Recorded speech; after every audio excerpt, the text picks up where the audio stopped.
எங்க அம்மா அடுத்த மாசம் வெக்கேஷன் போறதுக்கு காசு பத்தலன்னு சொன்னாங்க. கொஞ்சம் காசு சரியா பவி? நான் ஒண்ணு வாங்கணும், காசு சரியா பவி? எங்க அக்கா கார் வாங்க போறாங்க, டிபாசிட்டுக்கு காசு பத்தல, கொஞ்சம் காசு சரியா பவி? நான் ஃபேமிலியோட வெளியே போனோம், காசு சரியா? எப்பயாச்சும் காசை கேட்டா பரவாயில்ல, இவ எப்பயுமே காசை மட்டும் தான் கேக்குறா. மூட்டியிலடா. எப்ப பார்த்தாலும் காசு காசுன்னு பணத்தாசை பிடிச்ச பேய்ங்க. ஏண்டி நாயோட நான் இங்க மோசமா கத்திக்கிட்டு இருக்கேன், எனக்கு கொஞ்சம் கூட கண்டுக்காம என்ன எங்க கூட்டிட்டு போய் மொய்யாட போறடி? நின்றி. என்னத்தை பார்த்து இழிக்கிறா? இறங்கு பவி. ஐயோ, என்ன செலவு வைக்க போறான்னு தெரியலையே.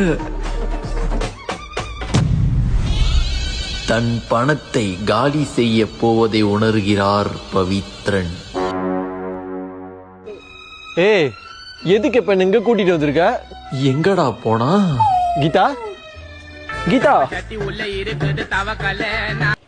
ஹலோ. டேய், நான் உள்ள வந்து 1/2 மணி நேரம் ஆச்சுடா. இன்னும் வெளியில நின்று என்னடா பண்ணிட்டு இருக்க? என்ன உள்ள வாடா. பவி வா வா வா. எங்க சித்தப்பா இருக்காங்களே, என்னோட சித்தப்பாக்கு தங்கச்சி இருக்காங்களே, அந்த தங்கச்சிக்கு பொண்ணு இருக்காங்களே, அந்த பொண்ணுக்கு கல்யாணம் நடக்க போகுது. அதனால எங்களை ஹால் புக் பண்ண சொன்னாங்க. நானும் புக் பண்ணிட்டேன். நீ அட்வான்ஸ் மட்டும் பே பண்ணிடு. ஏண்டி, உன்னை லவ் பண்ண பாவத்துக்கு உனக்கு செலவு பண்றது என் தலை இழுத்துன்னு நினைச்சு வாழ்ந்துகிட்டு இருக்க. இதுல முறை தெரியாதவங்க பவி, நம்ம குடும்பம் பவி. வாயில நல்லா வரும். அட்வான்ஸ் மட்டும் பே பண்ணி.